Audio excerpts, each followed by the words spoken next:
사람으로서 살아가기 위해서 우리가 발버둥을 치고 있는 거예요. 특별한 걸 요구하는 것이 아니고요. 여러분들처럼 우리도 똑같이 한 사람으로서 살고 싶어서 하는 겁니다.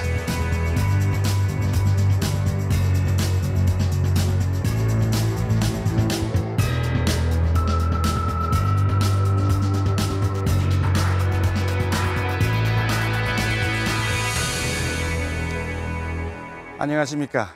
시선 360 정희준입니다. 지난 여름 무더위 속에서 2달 동안 노숙 농성을 벌인 이들이 있습니다. 누군가의 도움이 없이는 움직이기 힘든 중증 장애인들이었는데요. 그들은 무심하게 지나치는 사람들에게 자신들의 이야기를 들어달라고 호소했습니다. 무엇이 중증 장애인들을 거리로 나오게 한 것인지, 그들에게 무슨 일이 있었던 것인지 취재했습니다. 지난 여름 부산의 중증 장애인들이 시청 앞 거리로 나왔습니다. 무더운 더위와 장맛비에도 그들은 2달여 동안 이 자리를 떠나지 않았는데요. 비바람을 피하기 위해 천막을 설치하려고 했지만 부산시의 반대에 부딪혔습니다. 시작부터 지금까지 천막을 한 번도 치본 적이 없습니다. 못 치겠어. 못 치고 그래서 땅바닥에 잘 수가 없으니까 어쨌든 저희들이 구해가지고 이렇게 만들었습니다. 자야 되니까. 장애인들은 장애 정도에 따라 제공되는 서비스 시간을 24시간으로 확대해 줄 것과 장애인 콜택시 두리바를 부산시에서 직접 운영할 것을 요구했습니다.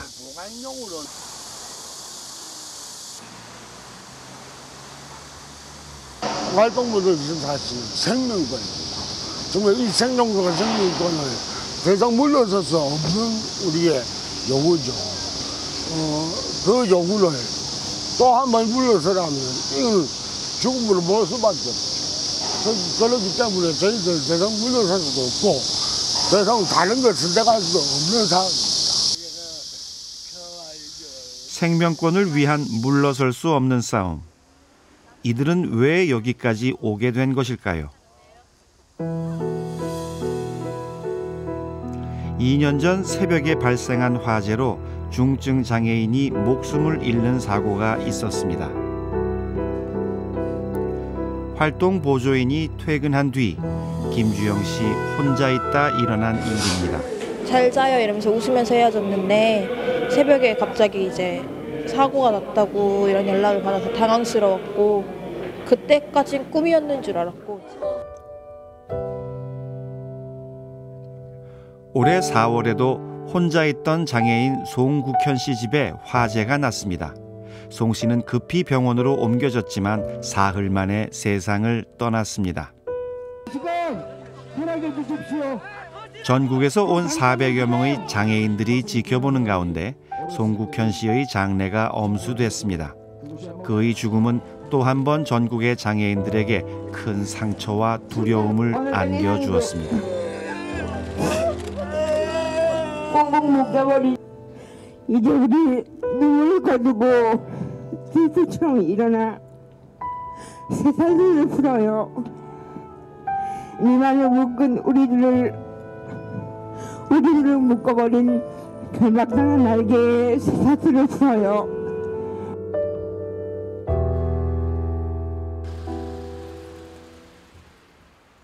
송국현 씨가 살았던 서울 성동구 집을 찾아갔습니다. 네, 여기가 송국현 씨가 사시던 체험홈인데요. 체험홈 제가 아내랑은 굉장히 다. 송 씨는 원인 모를 화재로 위급한 상황을 맞았지만 그의 곁에는 아무도 없었습니다. 일요일에 이제 다른 분들을 기다려야 되는 이제 시간에 먼저 계셨던 분이 외출을 하시고 다른 분이 오시는 그 1시간 텀에 혼자 계시다가 사고가 났는데 그래서 온몸에 전신 30%의 3도 화상을 입고 병원으로 이송됐다가 4일 있다가 화기가 이제 속의 장기들을 좀 태우면서 돌아가시게 되셨습니다. 송국현 씨는 뇌병변과 언어장애가 있었지만 자립에 대한 의지가 강했다고 하는데요. 활동 보조인이 없던 그 짧은 시간에 화재로 그의 꿈은 무너져 버렸습니다. 저희가 마지막 가시는 길을 봤는데 지금도 너무 마음이 아프고 너무 아깝고 정말 자립생활 하시려고 이제야 자기가 원하는 삶을 이제 한번 살아보시겠다 용기 내셔서 이제 나오셨는데 6개월 만에 이렇게 죽음을 맞이하셨다는 건 정말 저희는 사회적인 타살이라고 생각해요. 장애인들은 자신들의 생명을 위협하는 이런 일들이 언제 닥칠지도 모른다는 불안감에 매일 두려움 속에 살고 있습니다. 그러니까 너무 안타깝습니다. 정말 하나의 소중한 생명이고 정말 이 장애인도 정말 한 우리나라의 국민이고 시민인데도 불구하고 그런 권리와 그런 자기의 삶조차도 우리가 선택하지 못하고 타인에야 사회에야 그런 저는 심지어 사회적 폭력, 사회적 살인까지라고도 저는 생각을 합니다. 부산의 한 아파트. 활동 보조인 점영아 씨는 매일 아침 8시 혼자서 움직일 수 없는 중증 장애인을 돕기 위해 출근합니다. 이 집에는 뇌병변 1급 장애인 조혜진 씨가 거주하는데요. 활동 보조인은 제일 먼저 혜진 씨가 밤새 차고 있던 기저귀를 갈아줍니다.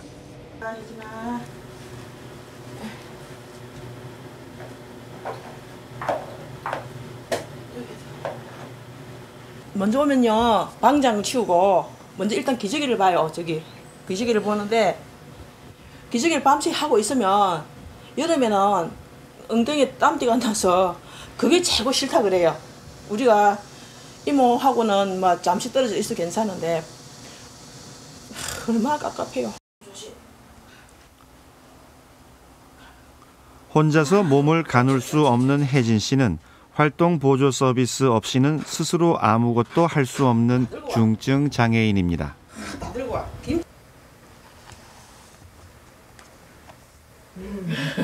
맛있나? 27살의 혜진 씨는 어려서 뇌병변 장애로 가족과 떨어져 장애인 시설에서 생활했는데요. 지금은 장애인 시설을 나와 자립을 했습니다. 우리 혜진이가요 우리 아들하고 동갑이거든요. 88년생. 근데 마음이 애 보면 맨날 찐하고요. 진짜 딸 같은 마음으로 사랑이 없으면 이건 안 되는 거거든. 또 봐라 또. 이거는 빼고. 그래 괜찮아. 아니 활동 보조들이 이런 마음을 가지고 하면은 이 아들 참 편한 세상을 만날 건데 다 그럴 거예요. 아마 우리 같은 마음을 가지고 갈 건데 더 짠해요. 27살 나이에 이제 피보지도 못하고. 혜진 씨는 매일 아침 8시부터 밤 10시까지 한 달에 470시간의 활동 보조 서비스를 지원받고 있습니다. 1, 2급 중증 장애인들에게 지원되는 활동 보조 서비스는 개인의 장애 상태에 따라 다시 등급이 나눠지는데요. 최중증이면서 혼자 사는 취약층이면 총 390시간을 지원받을 수 있습니다.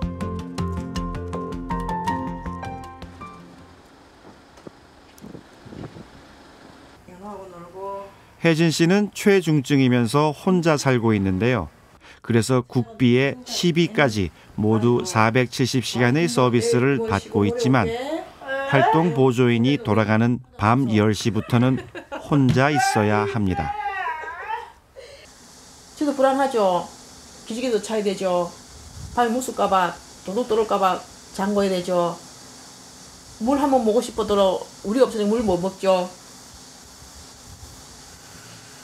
진짜 내가 진짜 어떤 때는 내가 데리고 가서 내가 재우고 싶어요.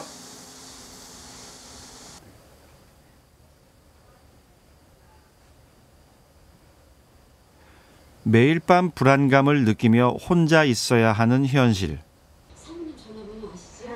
혜진 씨는 활동 보조인이 채워주는 기저귀만을 믿고 밤을 보낼 준비를 합니다. 내일 만나, 모레 만나.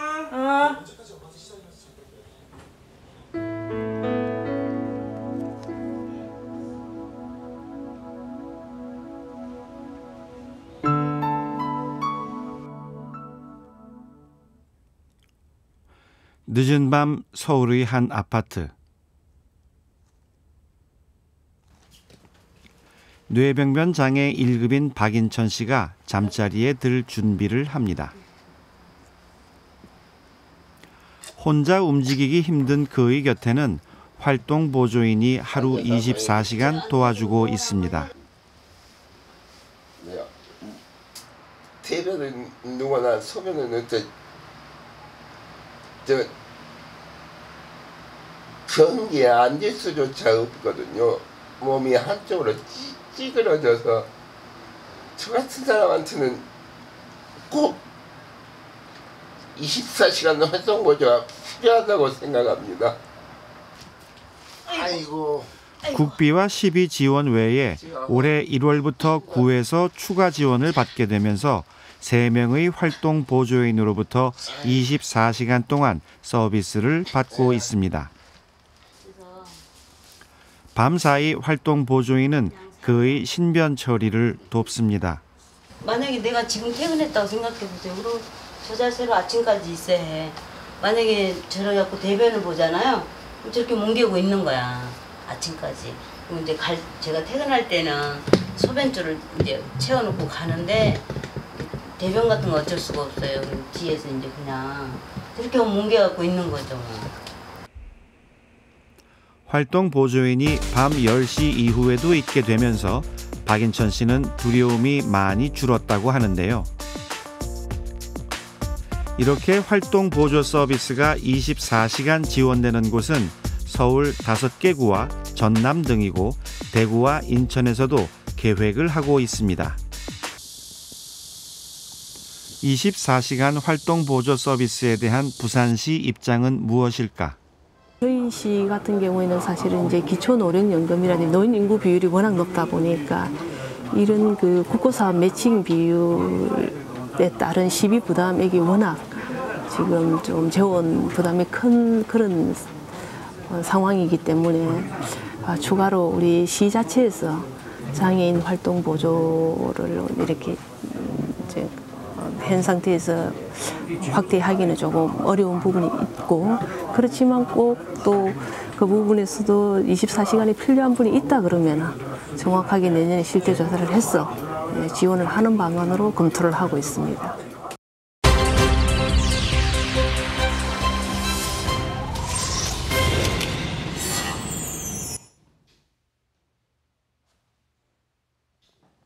부산시에 따르면 24시간 활동 보조 서비스가 필요한 중증 장애인의 숫자는 160여 명인데 이들에게 24시간 서비스를 지원하려면 56억 원의 예산이 든다고 했습니다. 그래서 당장은 지원하기 힘들다는 겁니다. 그러나 누구에게나 별일 아닌 일들이 중증 장애인들에게는 두려움으로 다가오는 경우가 많습니다. 활동 보조 서비스를 24시간 지원해달라는 것도 그렇습니다. 잠잘 때는 필요 없지 않냐 할 수 있지만 행여나 무슨 일이 생기지 않을까 하는 두려움을 늘 가지고 있어야 하는데요. 그런 삶을 과연 인간적이라고 할 수 있을까요? 여러분 도로에서 두리발이라고 써진 승합차 본 적 있으시죠? 휠체어를 탄 중증 장애인들을 위한 장애인 콜택시인데요. 장애인의 이동을 위해 도입된 두리발 택시를 두고 부산의 장애인들이 문제를 제기하고 있습니다. 부산의 한 아파트. 김영숙 씨는 교통사고로 장애를 얻어 휠체어를 타고 생활하고 있습니다. 외출을 할 때는 두리발 택시를 이용하는데요. 전날 차를 예약하는 것도 당일에 예약하는 것도 모두 힘들다고 합니다.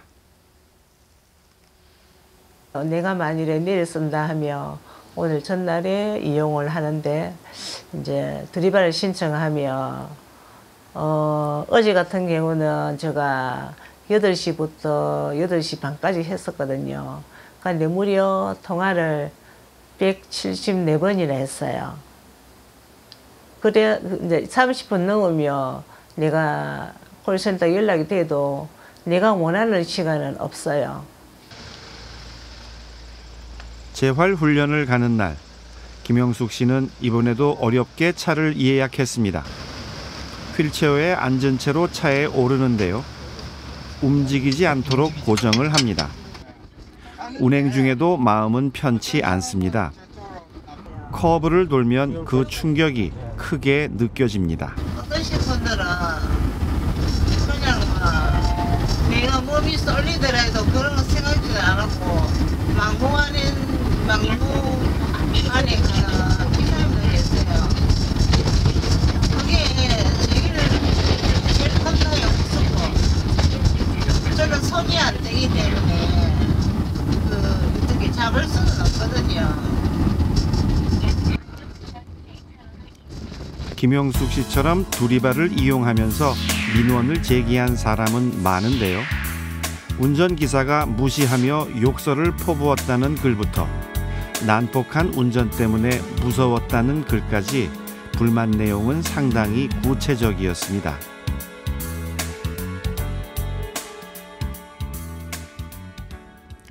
장애인 단체들은 그 이유가 두리발 택시기사들의 월급 시스템 때문이라고 주장합니다. 기사분들은 콜을 많이 받으면 받을수록 월급이 올라가죠. 그러니까 시간싸움이죠. 시간싸움이다 보니까 장애인들이 조금 기다리게 하고 조금 지체하게 되면 무척 불만이 많죠. 기사분들이. 그러한 시간들에 대해서 서비스라든지 친절도라든지 내지는 여러 가지 문제들이 발생하게 됩니다. 중증 장애인들의 이동을 위해 도입된 장애인 콜택시 두리발은 2006년에 첫 운행을 시작했습니다. 두리발은 부산시가 부산택시운송사업조합의 위탁 운영을 맡겼는데요. 장애인들은 여기서부터가 문제라고 주장합니다. 특별교통수단이라는 게 주 목적이 공공성학도입니다. 그런데 이게 택시조합으로 가있다 보니까 이윤을 목적으로 하고 영리 목적인 어떤 운영을 하다 보니까 시스템 자체가 문제가 됩니다. 장애인 콜택시를 지자체가 직접 운영하고 있는 서울시의 사정은 어떨까? 이현정 씨는 올해로 10년째 장애인 콜택시를 이용하고 있습니다.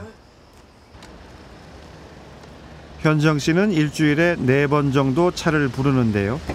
아무리 늦어도 1시간 안에는 차가 온다고 합니다. 그리고 운전기사들의 서비스도 대부분 만족스럽다고 하는데요. 기사님들도 좋으시고요. 여성 기사님들도 간혹가다 계시거든요.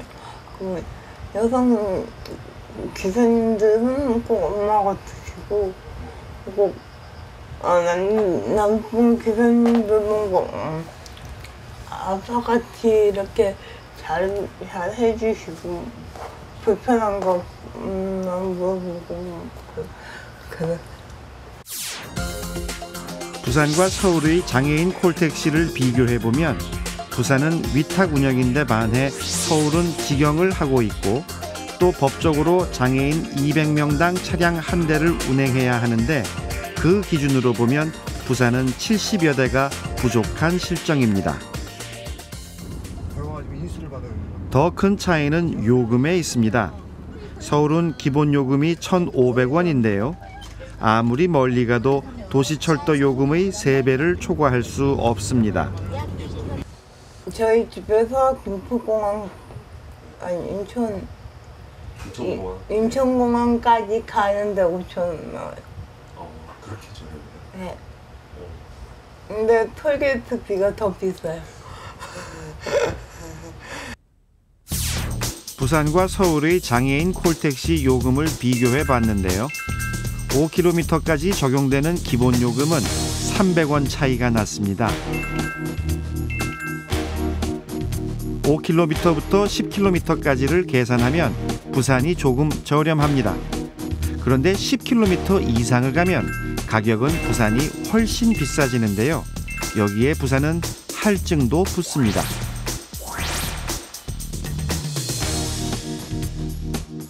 요금이 타 시도에 비해서 상당히 높은 편입니다. 왜냐하면 이 급여를 저희들이 내는 요금을 통해서 기사들 월급으로 가져갑니다. 이해되시죠? 무슨 말인지. 그래서 월급으로 가져가기 때문에 이 차비 요금이 비쌀 수밖에 없는 거예요. 두리발을 위탁 운영하고 있는 부산 택시운송사업조합을 찾았습니다.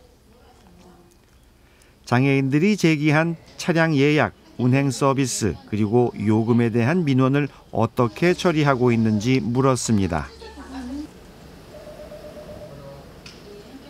초창기 2006년도에 10대를 시작했습니다만 현재 지금 117대가 지금 운행 중에 있고 지금 배차 간격도 16분 간격으로 운행 중이기 때문에 상당한 그 배차 간격이 많이 좁아진 걸 알고 있습니다. 간혹 외곽 지역에 거주하는 분들은 배차 간격을 조금 문제를 삼는데 앞으로 배차 간격이 좁혀지도록 최선의 노력을 다할 계획입니다.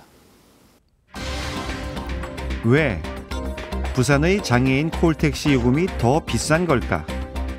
고정급여를 받는 서울 기사들과 달리 두리발 기사들은 기본급에 운행요금을 더해 월급을 받는 구조이기 때문입니다. 즉 그 부담이 장애인들에게 가는데요. 그래서 장애인들은 부산시가 두리발을 직영해 주기를 요구하고 있습니다.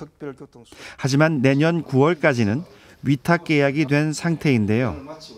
그렇다면 요금과 서비스에 대한 개선은 기대할 수 없는 걸까? 저희들이 판단하기로는 추후 개선이 조금 미비함에 따라 가지고 불친절하고 이어지는 부분이 있는데 내년에는 한 10한 2, 3% 정도를 대폭 인상해서 추후 개선에 노력을 하겠습니다.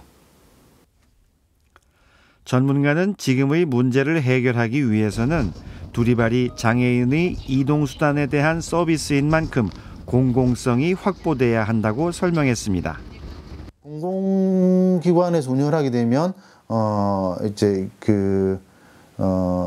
이 버스 운전 기사들에 대한 처우가 좀 높아질 거고요. 또는 이제 일반적인 그 공무원들의 수준에 좀 상대적으로 좀 비교되는 급여들을 좀 제공을 할 수가 있을 것 같고, 그리고 공공기관이다 보니까 이제 공공기관 서비스에 대한 이제 만족도나 평가들을 늘 하기 때문에 서비스 평가나 이런 쪽에서도 서비스 질 관리가 좀 충분히 가능해지는 이런 측면들이 있다고 보여집니다. 취재 과정에서 만난 장애인들은 자신들의 요구가 특별하고 새로운 것이 아니라고 했습니다. 장애인도 국민으로서, 인간으로서 기본적인 것을 누릴 수 있는 권리가 있다는 것을 말하고 싶었다고 합니다. 그동안 정말 중증 장애인들의 삶은 인간으로서의 삶이 아니었습니다. 그나마 예전에 비해서 저희가 많이 싸우고 요구해서 활동 보조라든지 전동 휠체어라든지 장애인 콜택시 두리발이라든지 이런 것들이 생겨서 그나마 지금 이제 우리가 조금 사회로 나오기 시작하고 사회 활동을 하기 시작한 거예요. 사람으로서 살아가기 위해서 우리가 발버둥을 치고 있는 거예요.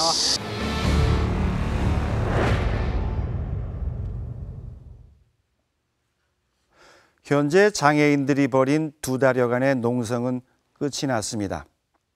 두리발을 부산시가 직접 운영해 주길 바라는 요구에 대해 부산시는 장애인 단체와의 협의를 통해 차차 문제점을 해결하겠다고 답했습니다. 활동 보조 서비스 24시간 지원에 대해 부산 장애인들은 16개 구군에 1명씩이라도 시범적으로 지원해 줄 것을 요구했지만 받아들여지지 않았습니다. 그 대신 부산시는 24시간 지원을 위한 사례 연구를 하는 것으로 합의를 했습니다.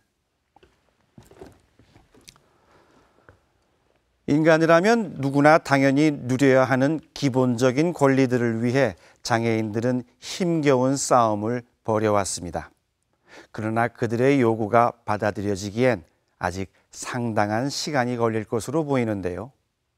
장애인들의 인권과 기본적인 자유를 우리 사회가 완전히 이해할 때 모두가 함께 존중받는 그런 사회가 될 것입니다.